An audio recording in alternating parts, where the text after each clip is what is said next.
ആകാശവാണി.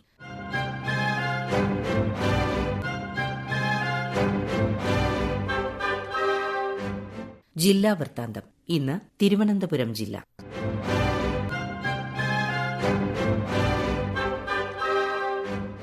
ജില്ലാ വിശേഷങ്ങളുമായി ആകാശവാണി പ്രതിനിധി രജു കോലിയക്കോട്. മന്ത്രിമാരുടെ നേതൃത്വത്തിലുള്ള താലൂക്ക് തല അദാലത്തായ കരുതലും കൈത്താങ്ങും പരിപാടിയുടെ സംസ്ഥാനതല ഉദ്ഘാടനം മുഖ്യമന്ത്രി പിണറായി വിജയൻ തിരുവനന്തപുരത്ത് നിർവഹിച്ചു. തുടർന്ന് തിരുവനന്തപുരം താലൂക്ക് അദാലത്ത് നടന്നു. അദാലത്തിന് മന്ത്രിമാരായ വി ശിവൻകുട്ടി, GR അനിൽ എന്നിവർ നേതൃത്വം നൽകി. ഈ മാസം 17 വരെയാണ് തിരുവനന്തപുരം ജില്ലയിൽ അദാലത്ത് നടക്കുന്നത്.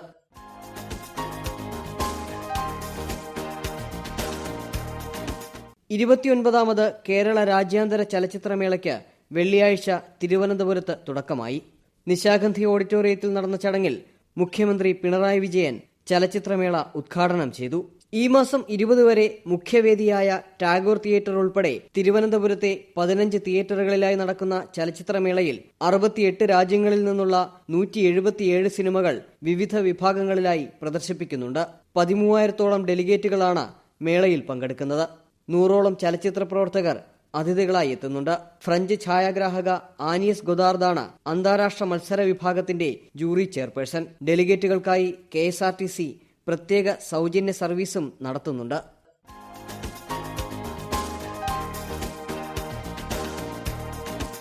ക്രിസ്മസ് ആഘോഷത്തിന്റെ ഭാഗമായി ആകാശവാണി തിരുവനന്തപുരം നിലയം ശാന്തിഗീതം എന്ന പേരിൽ കരോൾ സന്ധ്യ ഒരുക്കി. പ്രമുഖ ഗായക സംഘങ്ങൾ സംഗീത വിരുന്നിൽ പങ്കെടുത്തു.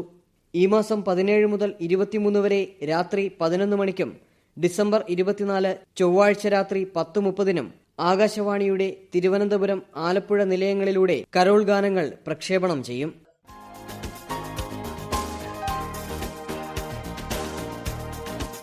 വിവിധ ബറ്റാലിയനുകളിൽ പരിശീലനം പൂർത്തിയാക്കിയ 339 റിക്രൂട്ട് പോലീസ് കോൺസ്റ്റബിൾമാരുടെ പാസിംഗ് ഔട്ട് പരേഡ് തിരുവനന്തപുരത്ത് നടന്നു. SAP ഗ്രൗണ്ടിൽ നടന്ന പരേഡിൽ മുഖ്യമന്ത്രി പിണറായി വിജയൻ അഭിവാദ്യം സ്വീകരിച്ചു. പരിശീലന കാലയളവിൽ മികവ് തെളിയിച്ച വിവിധ ബറ്റാലിയനുകളിൽ നിന്നുള്ള റിക്രൂട്ട് സേനാംഗങ്ങൾക്ക് മുഖ്യമന്ത്രി പുരസ്കാരങ്ങൾ വിതരണം ചെയ്തു.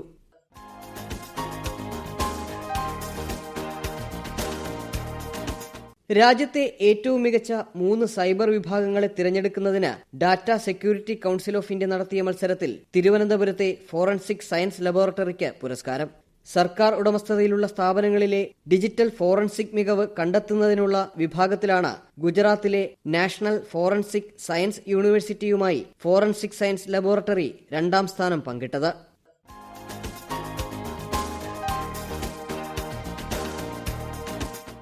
കേരള ഭാഷാ ഇൻസ്റ്റിറ്റ്യൂട്ട് പ്രസിദ്ധീകരിക്കുന്ന പുസ്തകങ്ങൾ വായനക്കാരുടെ അടുത്തേക്ക് എത്തിക്കുക എന്ന ലക്ഷ്യത്തോടെ ആരംഭിച്ച സഞ്ചരിക്കുന്ന പുസ്തകശാലയ്ക്ക് തുടക്കമായി. മന്ത്രി സജി ചെറിയാൻ സാംസ്കാരിക വകുപ്പ് additional chief secretary doctor Rajan N. കോബ്രഗഡയ്ക്ക് ആദ്യ പുസ്തക വിൽപ്പന നടത്തിക്കൊണ്ട് ഉദ്ഘാടനം ചെയ്തു. സർവകലാശാലകൾ, കോളേജുകൾ, പൊതുജനങ്ങൾ ഒത്തുകൂടുന്ന ഇടങ്ങൾ, സാംസ്കാരിക കേന്ദ്രങ്ങൾ തുടങ്ങിയ സ്ഥലങ്ങളിൽ സഞ്ചരിക്കുന്ന പുസ്തകശാലയിൽ നിന്നും വായനക്കാർക്ക് പുസ്തകങ്ങൾ വാങ്ങാനുള്ള അവസരമുണ്ടായിരിക്കും.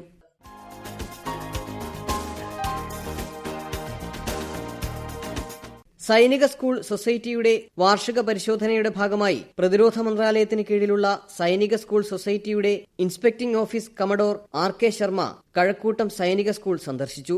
സ്ഥാപനത്തിന്റെ പാഠ്യപദ്ധതി, സഹപാഠ്യപദ്ധതി, ഭരണപരമായ വശങ്ങൾ എന്നിവ വിലയിരുത്തുന്നതിനായിരുന്നു 2 ദിവസത്തെ സന്ദർശനം.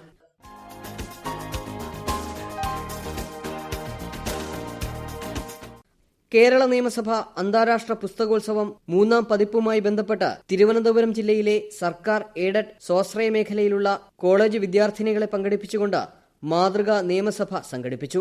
ഗവൺമെന്റ് സെക്രട്ടേറിയറ്റിലെ പഴയ അസംബ്ലി ഹാളിൽ സംഘടിപ്പിച്ച പരിപാടിയിൽ ജില്ലയിലെ വിവിധ കോളേജുകളിൽ നിന്നുള്ള 155ഓളം വിദ്യാർത്ഥിനികൾ പങ്കെടുത്തു. മാരുവാന്യൂസ് കോളേജിലെ സ്നേഹ പോൾ സ്പീക്കറായും government arts and science college കുളത്തൂരിലെ ആദിത്യ AV മുഖ്യമന്ത്രിയായും CSI institute of legal studies പാറശാലയിലെ ഭാഗ്യ P. സതീഷ് പ്രതിപക്ഷ നേതാവായും തിളങ്ങി.